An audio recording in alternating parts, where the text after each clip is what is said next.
Hey guys, Hector here with another entry into the Otaku Encyclopedia. This week I want to talk about Shotacon. This is probably one of the most controversial subjects I'll ever talk about on my channel, so just stick with me. So this is both a psychological term and a categorical term, and it refers to like a sexualized depiction of prepubescent and pubescent male characters in anime and manga and visual novels and all that sort of stuff. It's a combined word of Shotaro and complex, and Shotaro is a character from a really old anime called Gigantor in the US, and I believe it was Tetsujin 28 Go in Japan. That's some unusual name like that. So of course it can be a categorical term for anime and manga, but it can also be a psychological term, and it can refer to the complex itself or the person who has the complex, like a self-identifying term. So you can say this person is a Shotacon, or this person has a Shotacon. So some say Shotacon was sort of an offshoot of yaoi. For those who don't remember, yaoi is another categorical term for anime and manga where two male characters either love each other or just become sexually involved. And so Shotacon kind of has broken up into two sections depending on who's writing it or who's creating it. So there's a yaoi crowd who just pretty much have the same yaoi style and feel, but the two male characters are underage.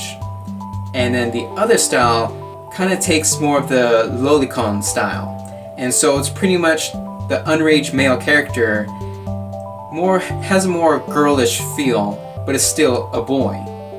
And that boy can be involved with other male characters, or it can be involved with female characters. But since the male-on-male character dynamic is more common when an underage male character is with a female character, that's sometimes called straight Shotacon, in English-speaking countries at least.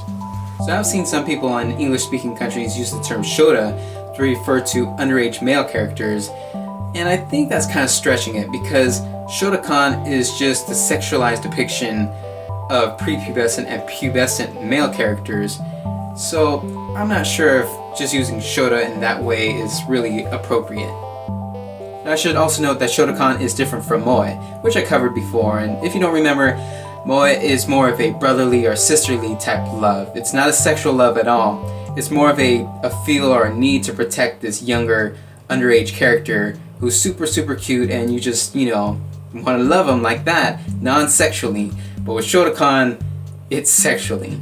So the female version is lolicon, and the male version is Shotacon. And I made two separate videos because they differ just a bit up until this point. So a lot of people think Japan is all about this lifestyle because their culture has more of the cuter appeal, and they were kind of slow to pass laws against this sort of stuff. So back in 2010, they passed a law that made publishers sort of self-regulate, and they couldn't put out sexual or pseudo-sexual images of underage characters. Now a lot of people were kind of debating whether or not this was just real life characters and people, or if it also covered anime and manga. And then in 2013 they passed a law where it was illegal to own any sort of child pornography. So most people just agree that child pornography is not good, and we're going to keep that all banned as long as it's real people. But that's where it differs once it goes into anime and manga, doujinshi, visual novels, all that sort of stuff. So the side that's for it says it's freedom of expression, and the 2D world doesn't really translate into the real world. And the side that's against it says it's still all child pornography, and it even encourages child predators. So it's still being fiercely debated.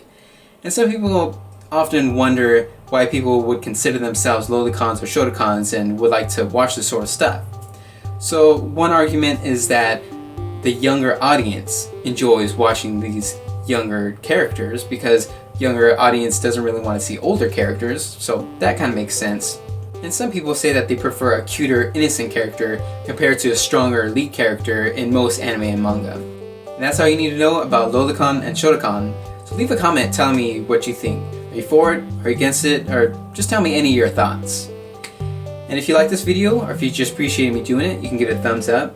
And subscribe to my channel for more educational videos like this, my Otaku Encyclopedia. I also do vlogs, cosplay, product reviews, all sorts of stuff, all related to Japanese and otaku culture. So if you want to see any of that, definitely subscribe, because more is going to be coming in the future.